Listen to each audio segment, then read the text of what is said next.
2082 साल फागुन 3 गते महाशिवरात्रि पर्वको अवसरमा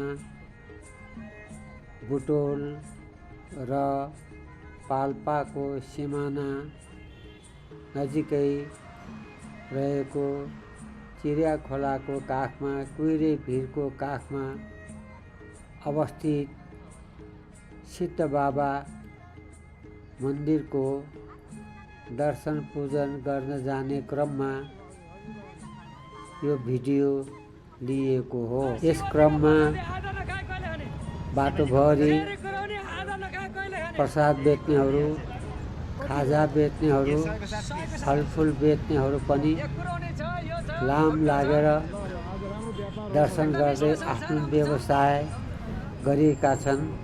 भिक्षाटन गर्ने मान्छेहरू पनि प्रशस्त छन्।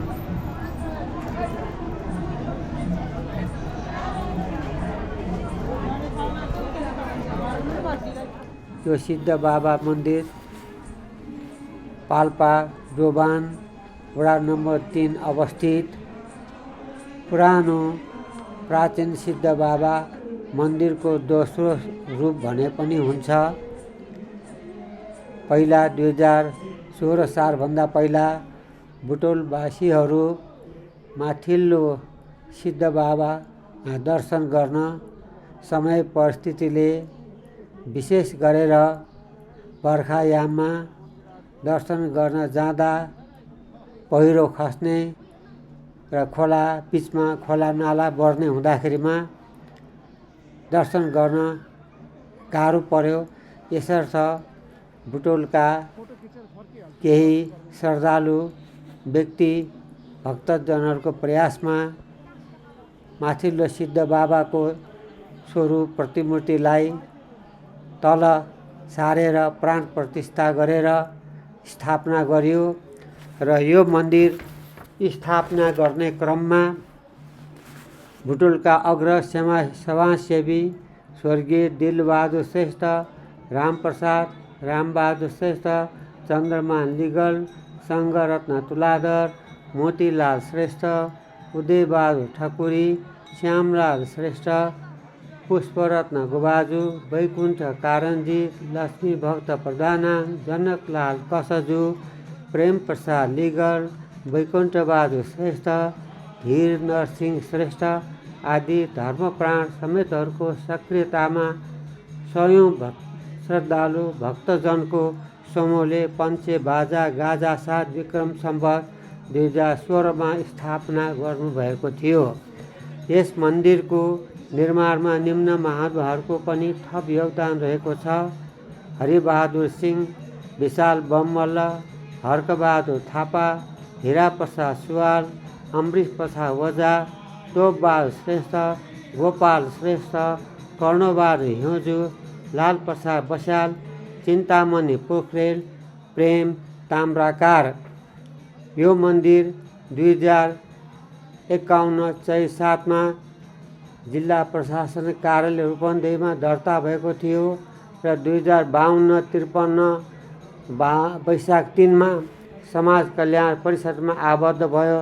2053 साउन 20 जिल्ला वन कार्यालय रूपन्देहीमा दर्ता भई 2072 साल रामापितृकस वनस्पति उद्यान रूपन्देही पाल्पाको गुरियोनामा वनस्पति विभाग काठमाडौँबाट तयार गरिएको थियो। प्रतीक्षाको फल मिठो हुन्छ। शङ्कर भगवानले सम्पूर्ण भक्तजनहरूको मनोआकाङ्क्षाहरू सबै पुरा गरिदिनु हुनेछ। तसर्थ धक्कामुक्का नगर्नु होला। लाइनबद्ध रूपमा रहेर पूजा आजना गरिदिनुको निम्ति पनि हार्दिक अपिल गर्न चाहन्छु। र स्वयंसेवक साथीहरू जसले भोकभोकै काम गर्नुभएको छ तसर्थ भोकभोकै काम नगर्नु होला, किनभने यहाँ प्रसादको व्यवस्था गरिएको छ। प्रसाद ग्रहण गर्नु होला र आफ्नो काममा खटिनको निम्ति पनि म सम्पूर्ण स्वयंसेवक साथीहरूलाई हार्दिक अपिल गर्न चाहन्छु। धन्यवाद। अब हामी बुटोलबाट 2 किलोमिटर उत्तरतर्फ पाल्पाको दोभान गाविस 3 सिद्धार्थ राजमार्गको दायाँ किनारको कुहिरे भिरको खोजमा पुरानो सिद्ध बाबाको मन्दिर रहेको ठाउँमा जाँदैछौँ। करिब 2200 वर्ष पहिले भारतको उज्जैनमा राजा विक्रमादित्य शासन गर्थे। उनले नै विक्रम सम्वतको सुरुवात गरेका थिए। उनका जेठा भाइ भर्तृहरिलाई 18 वर्षमै वैराग्य लाग्यो।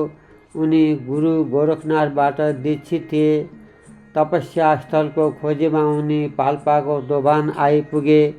यसै ठाउँमा धेरै वर्ष तपस्या गर्दा उनलाई शिव प्रकट भई अष्टसिद्धि प्राप्त भयो। शिव शक्तिको प्रतीक स्वरूप उनैलाई सिद्ध बाबा भन्न थालियो। यसरी सिद्ध बाबाको प्रख्याति बढ्दै मन्दिरको स्वरूप लिन थाल्यो। पाल्पा दोभानको सुरुङ मार्गसँगै माथिल्लो सिद्ध बाबा र बुटोल पाल्पाको सिमानामा पर्ने तिलोत्तमा नदी र चिरा खोलाको काखमा रहेको तल्लो सिद्ध बाबाको मन्दिरमा शनिबार, सोमबार र महाशिवरात्रि, तीज, बाला चतुर्दशी, फागु पूर्णिमा, चैत्र शुक्ल पक्ष नवमी, अष्टमी, श्रीकृष्ण जन्माष्टमी र आश्विन शुक्ल पक्ष प्रतिपदादेखि महानवमी समेतका पावन अवसरहरूमा विशेष पूजा अर्चना, भजन कीर्तन र शिव पुराण आदि यज्ञका कार्यक्रमहरू सञ्चालन गरिन्छ। असङ्ख्य भक्तजनहरूको आगमन हुन्छ। शिवरात्रिमा श्रद्धालु भक्तजनहरूको सहज आवागमनलाई ध्यानमा राखेर निःशुल्क र सशुल्क बसहरू पनि सञ्चालन गर्ने गरिन्छ। दुवै सिद्ध बाबा मन्दिरहरू युवा युवतीहरूको रोजाइमा पर्छन्। यी मन्दिरहरूमा हरेक वर्ष सयौं जोडीहरूले प्रेम विवाह गर्छन्। पुजारीहरूले सहजै विवाह गरिदिने हुनाले पनि युवाहरूको आकर्षणको केन्द्र भएको छ। तपाईँ पनि सो पर्वमा कुनै अवसर अथवा कुनै दिन पारेर सिद्ध बाबा पाल्पा दोभान अथवा सिद्ध बाबा बुटोल चिरा खोलामा पाल्नु भई दर्शन पूजन गर्नुहुन अनुरोध गर्दछौँ।